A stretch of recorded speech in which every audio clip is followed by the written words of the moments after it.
안녕하세요, 안녕하세요. 반갑습니다. 2월 23일, 금요일이네, 금요일. 금요일이 힐링이라고 말해야 되겠죠.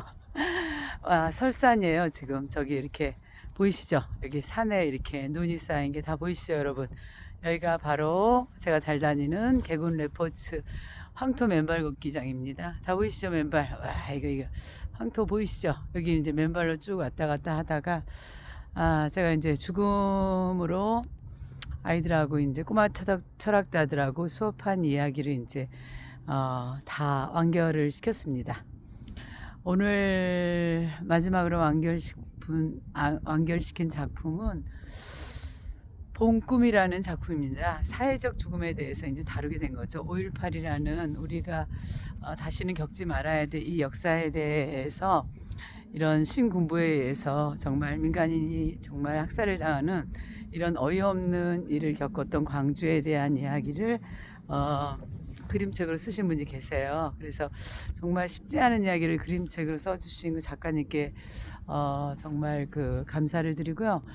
이 책을 쓰게 된 게 사실은 권정생 선생님의 그 편지에서 모티브를 얻었다고 하죠. 이 글을 쓴 권정생 선생님이 경상도 분이시잖아요. 안동에 사시는데 당신이 조천호군이라고 그 당시에 아버지가 총에 맞아 돌아가셨다고 이렇게 썼던 그 아이 5살 먹은 그 아이가 아버지의 영정사진을 들고 있는 걸 보고서 충격을 먹으신 거예요. 권정 선생님이 내가 이런 사실도 모르고 있었다니. 그래서 그 아이에게 미안하다는 편지를 쓰셨고 다시는 이런 일이 생기지 않도록 정말 노력하겠다 어른으로서 이제 이런 편지 내용을 쓰셨는데 그래서 그 편지를 보고서 이 작가가 이제 그 책을 쓰게 된 거거든요. 그래서 저는 그 책으로 수업을 또 이렇게 맛있게 따뜻하게 했습니다. 그래서 우리가 어쩔 수 없이 겪는 이런 사회적인 죽음이 다시는 생기지 않도록 노력하는 것이 사실은 사회 공동의 연대 책임을 져야 되지 않습니까? 이런 일이 생기는 그런 약자에 대해서 우리가 서로 신경을 써주고 함께 할 때 우리의 역사도 발전하고 또 더불어 함께 정말로 그 아픔이 치유될 것 같습니다. 보상은 나중 문제죠. 사실은 그 상처가 어떻게 씻겨나가게 되겠습니까? 넷이 살던 가족에서 그것도 중요한 가장인 아버지가 돌아가셨을 때 그 꼬마가 겪을 지금 그 아이 같은 경우는 이제는 그때 80년에 5살이었으니까 지금은 거의 성인이 되어서 한 가정의 가장이 되었을 겁니다. 그런데 그 아버지 없이 그 살았다라는 게 그 아이는 얼마나 그런 아픈 상처겠습니까? 또 어머니는 한 가정을 또 이끌어야 되고 또 다른 아이도 이렇게 혼자서 그 어려운 그 환경을 이겨나간 그분에게 커다란 박수를 보내고요. 다시는 이런 일이 생기지 않기 위해서는 우리가 깨어있는 사람이 되어야 되겠죠. 깨어있는 시민으로 정말 이런 일이 생기지 않도록 노력을 해야 될 것 같은 그런 생각이 들었고요. 그 다음에 또 하나는 꽃 할머니라고 정신대 할머니 이야기예요. 위안부 할머니께서 이제 13살 꽃다운 나이에 언니랑 같이 나물 캐러 갔다가 일본군에 의해서 끌려가서 그야말로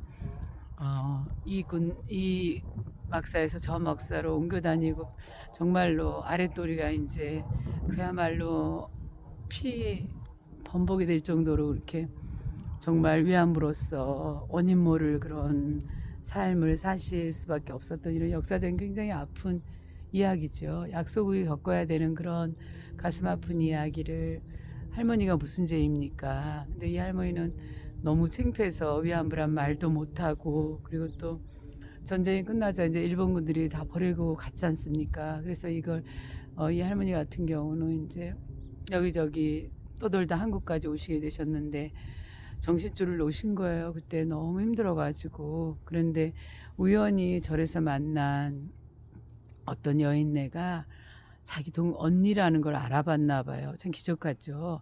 그래서 정말로 지극정성을 다해서 이제 이 할머니를 돌봐서 결국은 동생은 죽고 할머니는 다시 제정신을 찾아서 지금은 이제 그 원예 보조사가 와서 해주는 꽃 누름이 그 꽃을 보고 그 꽃 작업하실 때 가장 행복하시다고 해요. 그래서 이 세상이 정말로 같이 꽃처럼 활짝 웃으며 살면 좋겠다는 그런 이야기를 하시는 할머니 이야기. 그리고 또 할머니께서 이제 또 봉사활동을 하시더라고요. 당신이 또 이렇게 아픈 그런 삶을 사셨기 때문에 어려운 분들을 또 같이 도우면서 정말 지금은 이제 행복하게 사시지만 그 아픔 어떻게 씻을 수 있겠어요. 그래서 우리가 이런 위안부 할머니들께서 다시 그 따뜻한 삶을 찾으실 수 있도록 서로 함께 보듬어주고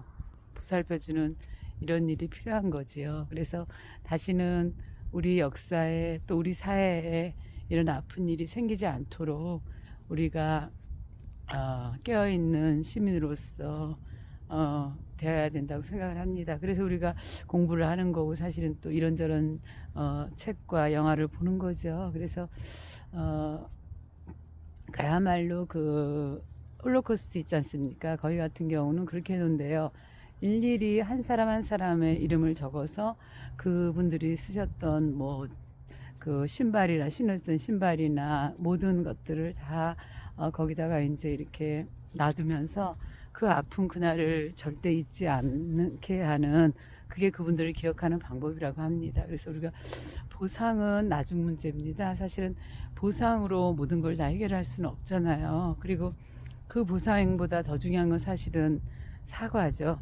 정신적으로 정말 군부대로 끌려가 그 원인 모르게 끌려갔던 지금도 베트남, 미얀마 이런 데서는 그런 그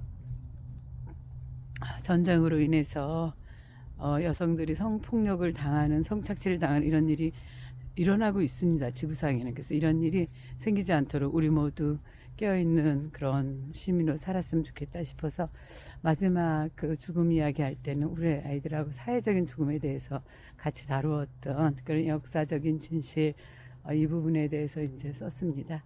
여러분 오늘도 너무 좋은 그런 오늘 해를 봤죠.